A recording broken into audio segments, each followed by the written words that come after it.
हाय बच्चों। जेईमेन 2026 23 जनवरी को पूछे गए इस क्वेश्चन को देखते हैं। क्वेश्चन में क्या दिया हुआ है, हमारे पास रिएक्टेंट दिया हुआ है, राइट, एंड हमारे पास प्रोडक्ट दिया हुआ है। So we need to identify the appropriate reagent for converting this reactant to the product। अभी आप रिएक्टेंट में देखो तो हमारे पास अल्काइल हलाइड है ना। और उससे हम चेंज कर रहे हैं किसमें, कार्बोक्सिलिक एसिड में। सो अभी हमारे पास जो करेक्ट सीक्वेंस ऑफ रिएजेंट्स हमको यहाँ से आइडेंटिफाई करना है, तो हमारे पास चार ऑप्शंस है, राइट। चार ऑप्शंस में we will have to identify the most correct one.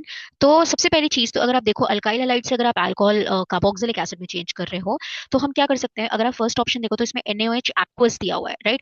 एक बार अगर हम रिएजेंट्स को देख लें तो यहाँ पे NaOH एक्वस जोन्स रिएजेंट जो कि स्ट्रॉन्ग ऑक्सीडाइजिंग एजेंट होता है ना, एंड हाइड्रोलिसिस। और अगर आप बाकी ऑप्शंस में भी देखो तो B2H6 जो है वो आपका हाइड्रोबोरेशन ऑक्सीडेशन करता है, मतलब अल्कोहल बनाता है अल्कीन से, right. This is sodium ethoxide strong base है, जोन्स ऑक्सीडाइजिंग एजेंट है। तो एक चीज तो ये समझ में आ रही है कि अगर ऑक्सीडाइजिंग एजेंट दिया हुआ है तो मतलब हमें प्राइमरी अल्कोहल को चेंज करना है किसमें, प्राइमरी अल्कोहल को हम चेंज कर सकते हैं किसमें, कार्बोक्सिलिक एसिड में, राइट। सो अभी अगर हमें अल्कोहल बनाना है अल्काइल हलाइड से, तो दो ऑप्शंस हो सकते हैं। या तो इस अल्काइल हलाइड से हम सब्सटीट्यूशन कर दें, है ना। तो NaOH एक्वस जो है वो क्या करेगा, NaOH एक्वस जो है वो यहाँ पे इसका सब्सटीट्यूशन कर दे अगर, तो Br को हटा के यहाँ पे क्या आ जाएगा, OH आ जाएगा। That means this is 2 degree alcohol. और 2 डिग्री अल्कोहल का जब आप ऑक्सीडेशन करोगे जोन्स रिएजेंट के साथ, तो आपको यहाँ पे कीटोन मिलेगा, है ना, कीटोन मिलेगा। तो ये तो हमें नहीं दे रहा कार्बोक्सिलिक, तो पहला ऑप्शन तो वैसे ही गलत है। सेकंड ऑप्शन आप देखो तो सेकंड ऑप्शन में आपको हाइड्रोबोरेशन ऑक्सीडेशन पहले दिया हुआ है और फिर उसके बाद दिया हुआ है आपको स्ट्रॉन्ग बेस।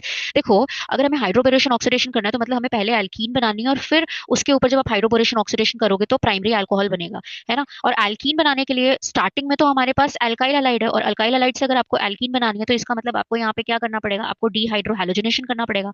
और डीहाइड्रोहैलोजिनेशन करने के लिए आपको चाहिए स्ट्रॉन्ग बेस, राइट। तो स्ट्रॉन्ग बेस पहले होना चाहिए, फिर हाइड्रोबोरेशन ऑक्सीडेशन करेंगे, है ना। तो ये भी गलत ऑप्शन होगा। Now if you see the third option, तो थर्ड ऑप्शन में क्या दिया हुआ है, जोन्स रिएजेंट। जोन्स रिएजेंट क्या होता है, स्ट्रॉन्ग ऑक्सीडाइजिंग एजेंट होता है जो कि प्राइमरी अल्कोहल को कन्वर्ट करता है कार्बोक्सिलिक में, है ना। ये तो अल्काइल हलाइड को तो कन्वर्ट करेगा नहीं, है ना। तो ये भी ऑप्शन गलत होगा। फोर्थ ऑप्शन अगर आप देखो तो सोडियम इथॉक्साइड, तो sodium ethoxide is our strong base जो हमको यहाँ पे चाहिए था। तो अगर आप यहाँ पे स्ट्रॉन्ग बेस ले लो NaOET, तो क्या हो जाएगा, this bromine Br- will be remove from here, और यहाँ से हाइड्रोजन निकलेगा और यहाँ पे एल्कीन बन जाएगी। So what are we going to get, हमें क्या मिल जाएगा, हमें यहाँ पे मिलेगा एल्कीन, है ना। इस वाले से हमें एल्कीन मिल जाएगी।